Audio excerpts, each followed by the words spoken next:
नमस्कार, प्रव्या संजाल में आपका स्वागत है। मैं हूं ओमकार मणि।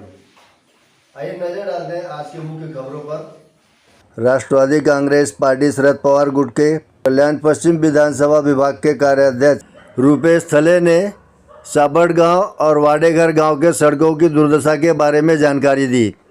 आदरणीय वंडारजी पाटील साहेब, आदरणीय रमेशजी सालवे साहेब यांच्या मार्गदर्शनाखाली आज आम्ही महानगरपालिकामध्ये बांधकाम विभाग तांबे साहेबांची भेट घेतली। आमच्या सापाड गावाच्या रस्त्याची त्यांना परिस्थिती सांगितली। सापाड ते वाडेघर हा रस्ता अत्यंत खराब अवस्थेत असून येथील नागरिकांना मोठ्या अडचणीचा सामना करावा लागत आहे। विद्यार्थी, शेतकरी, ज्येष्ठ नागरिक आणि रुग्ण यांना सर्वाधिक त्रास सहन करावा लागत आहे।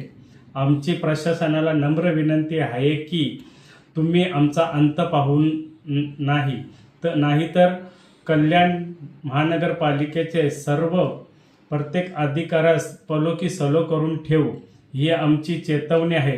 लवकरात लवकर आमचा रस्ता दुरुस्त करून द्यावा। वंडार पाटिल के नेतृत्व में राष्ट्रवादी कांग्रेस पार्टी शरद पवार गुट के पदाधिकारियों ने महानगरपालिका के कार्यकारी अभियंता तांबे को ज्ञापन दिया। 27 गावापैकी असं एक गाव आहे तर तिथे जर गेलं तर होडीने जावं लागेल थोडे दिवसात।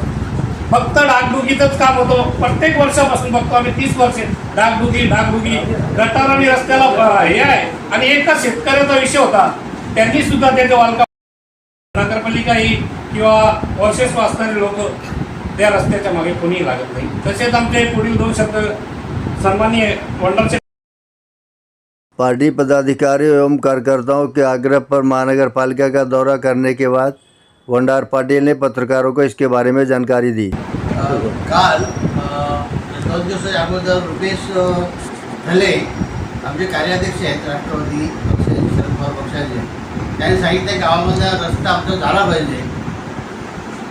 तर मी तिथे जाऊन बघितलं रस्ता वगैरे ते झाला नाही आणि आज गावाला तुमच्या समोर सांगितलेलं आहे 35 वर्षापासून रस्ता आमचा झालेला नाही। याची गोष्ट वाटतो का तिथे नगरसेवक निवडून येतात, आमदार निवडून येतो त्या भागामध्ये, आजपर्यंत तिथे रस्ता झालेला नाही।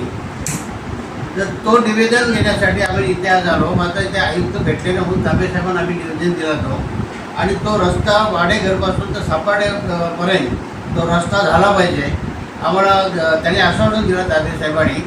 त्यामुळे ह्या वेळेला आम्ही फक्त खड्डे बुजवून ठेवतो आणि पुढच्या वेळेला गणपतीच्या नंतर आम्ही तो रस्ता तुम्हाला करून देतो म्हणून आम्ही त्यांना धन्यवाद देतो।